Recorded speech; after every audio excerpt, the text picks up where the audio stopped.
Hi hello. Actually இந்த video நான் காலையிலேயே உங்களுக்கு நான் போஸ்ட் பண்ணியிருக்கணும். எனக்கு அதுக்கு டைம் இல்லை. டைம் இல்லை. அது போக நான் காலையிலே ஒர்க் போயிட்டு இப்போ தான் வீட்டுக்கு வந்திருக்கேன். வந்து வீட்டில் வேலையை பார்த்துட்டு எனக்கு சாப்பாடு ஆக்கிட்டு அப்பாவுக்கு சாப்பாடு கொடுத்துட்டு இருக்கிறேன். இப்போ தான் கொஞ்சம் டைம் கிடச்சிருக்கு. அதனால இந்த வீடியோ உங்கள்கிட்ட நான் ஷேர் பண்ணலாம் அப்படின்னு நான் நினச்சி ஷேர் பண்ணுறேன்.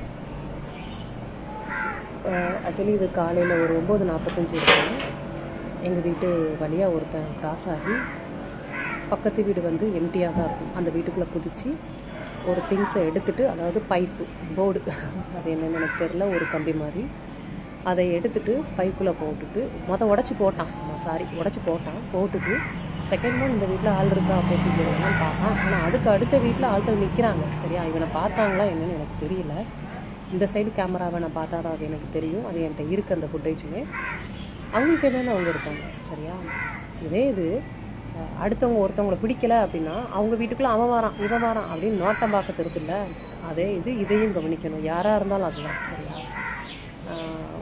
ஊரா வீட்டு கதையவே பார்க்குறது, என்ன நடக்குது ஏது நடக்குது, இவளுக்கு புருஷன் இருக்கானா, பொண்டாட்டி இருக்கானா, புள்ள இருக்குதா, இதெல்லாம் தேவையா நாட்டுக்கு? நான் கேட்குறேன். இப்படி வந்து பகல் நேரத்தில் இப்படி வந்து கேஷுவலாக உள்ள குதிக்கிறான். நான் உடனே அவங்களை கூப்பிட்டு கேட்குறேன், தம்பி என்ன பண்ணுறேன்? உடனே அப்புறம் ஒரு கம்பி தான் எடுத்தேன், கொண்டா பார்ப்பேன் அப்படின்னு கேட்குறேன். அவன் கேஷுவலாக இருந்துட்டான்.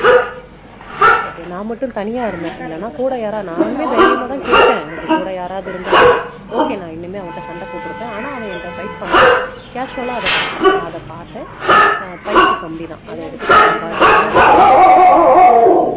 உடனே நான் எதுவும் பேசலை. சரிட்டு அவன் போயிட்டான். பக்கத்துலேயே ஆள் இருக்காங்க, அவங்க எதுவுமே கேட்கல.